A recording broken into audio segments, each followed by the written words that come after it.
Fags, obviously a tough decision on Sam Day. Sort of run us through that decision to bring Oscar.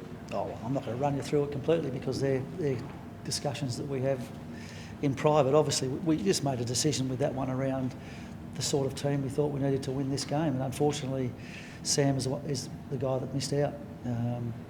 He's been really good for us this year, the way he gives a contest for us.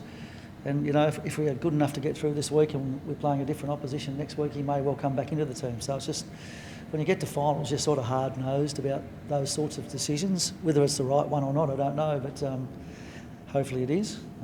But, yeah, it was hard to tell Sam yesterday. It was disappointing for him. What makes you confident that Oscar can, get through since round? Because he's been playing for the last 3 weeks, full games in the reserves. AFL, he's well, not playing so where can he play to prove that he's fit to play in AFL? No, but what I'm asking is what makes you confident that he'll? Because he's played 3 games, full games, in the last 3 weeks in the VFL, and he's played really well. He had 25 possessions last week, all that sort of stuff. So I don't know how else you think we make those decisions. Fags, do you think is there any do you think Oscar's selection will be some sort of an emotional lift for the team? We know what he went through last year, and now it's his first final back since that happened. Yeah, it might be. It wasn't what was behind the decision to play him. It was just more being matter of fact about what we think we need. So if it gives us an emotional lift, that's a double bonus.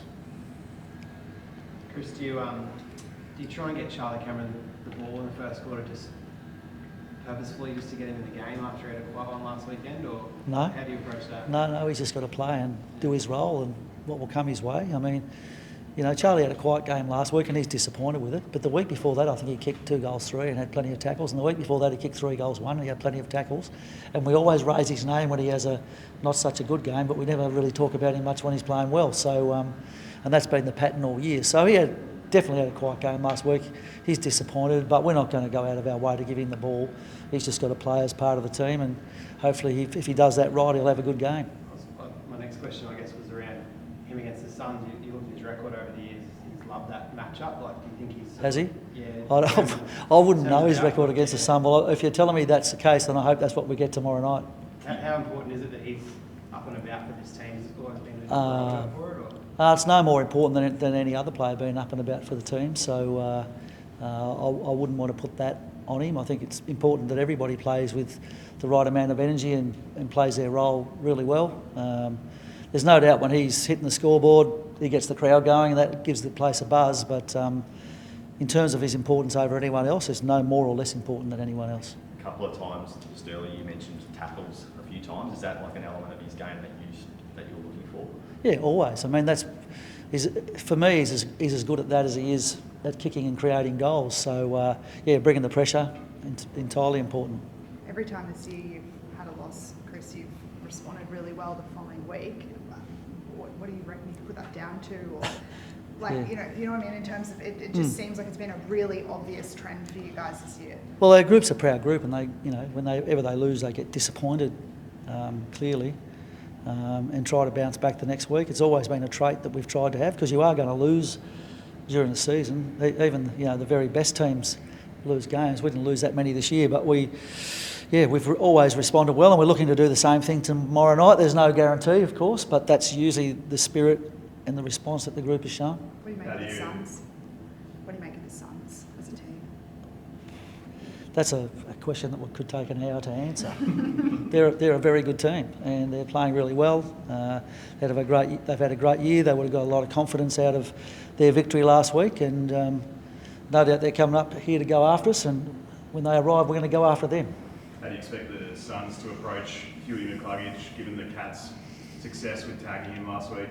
Yeah, some teams tag and some teams don't. That's not necessarily a thing that the Suns do all that often, because they've got a very good midfield and they tend to back it in. So we'll just wait and see what happens in that regard. They may or may not, but obviously when you've had that for a week and it was done successfully, mind you, it's been tried a few times this year and not done successfully, so it gets highlighted again because it worked last week. Huey's got the tools to cope with that if that comes along again. What about Cam Rayner? The footy world seemed to come down on him, certainly down south, over, I guess, accusations of diving. Has there been any message to him this week? No, none whatsoever. Haven't talked to him about it. What did you make of that situation? I don't really care. I'm not interested in it. Just we've been focused fully on playing this game this week, and what happened last Friday night is past history. And you know, if the AFL want to do something about that because they don't like that behaviour, I noticed they didn't fine him for staging or anything like that, so they obviously didn't think there was anything untowards there. Then we'll just leave it up to them. That's how I see it. It's sort of like a little frivolous side event to me, not that important. You mentioned past history. Do you use your last loss against the Suns as any motivation for this team, or do you sort of leave that completely to review? No, I won't have to worry about that. The boys are pretty motivated after what happened last time. It wasn't that long ago, so they've got good memories. What do you make of momentum, Fagan, in terms of you've been around football for a long time, played finals with this team, or coached this team through finals for a lot, but that whole idea of them coming in with such a emotional lift and win last week, and then you guys obviously coming off the loss and just that kind of balance. Yeah. Oh, it's always good to have momentum, and there's always in the qualifying final there's always a loser, and they're always playing the winner from the elimination final, and that's always the question, because one team feels good about themselves and the other team doesn't. I'm hopeful that the fact that our backs are to the wall and we're a bit disappointed with what we produced last week, that we'll respond. So that ball's in our court. We can't control really at all how the Suns turn up. Chris, does a finals game against the Suns sort of cement the Queensland, rivalry? Oh, it probably does. It's the first time that it's happened. I mean, from our perspective, in a sense, we don't care who we play. We just got a game against a team tomorrow night that we have to try and win to get ourselves into a preliminary final. But from a football perspective here in Queensland, I think it's fantastic. Your record at the Gabba hasn't been as solid as it has in recent years, and as you've mentioned before, it's always that idea of a team wants to come and just knock the reigning premiers off their home ground. You have had a pretty solid record against the Suns at this venue. How much do you think the crowd will play a part tomorrow night in terms of and what they do for the boys to lift them? I don't know. I think the way they do ticketing in finals is sort of different to home and away. Is that right? Yeah, 10,000, I think. So there'll be quite a few Gold Coast Suns supporters here. So the stadium will be a little bit different. No doubt our supporters will be making a lot of noise for us. We love playing here. I think we've got 7-4 at this ground this year, which is not as good as we have been in the past, but we still like playing here, and we still think it's an advantage, and we still want to make the most of it. Chris, we're bringing Bruce back because Lockie Neal's out, but that's just reward for his form, a bit like in the other past few weeks before he was out. Yeah, he was unlucky to go out. He played a pretty good game against Hawthorn. Just with Lockie coming back in, he got squeezed out of the team. So yeah, he's back in this week, and deservedly so. How close do you think Ty Gallop is to that real breakout performance? He's shown glimpses of it. I don't know. He's only played 3 AFL games. How many games do you need? How long's a piece of string? Yeah, I know. Well, it's a difficult question to answer. We just want him to play his role. I don't think we should put too many expectations on him. He's a 19-year-old, and 2 of his first 4 games are going to be in finals. So he'll go out and give a good contest.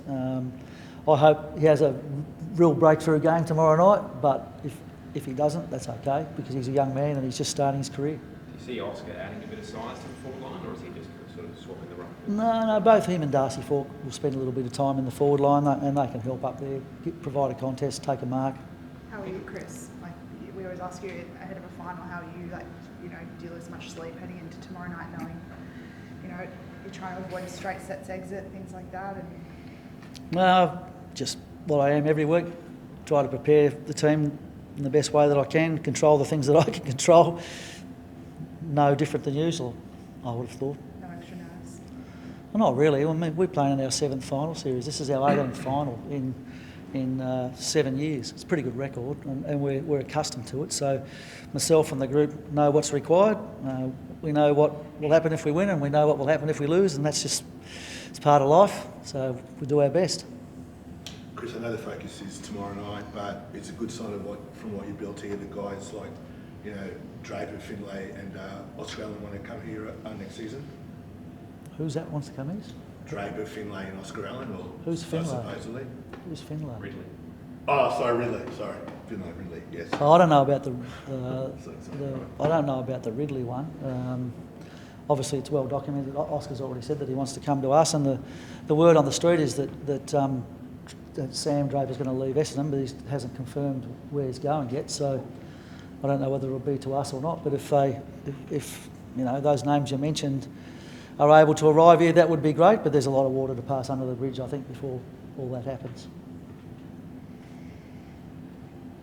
Thanks, guys. Thanks. Go well. Good luck.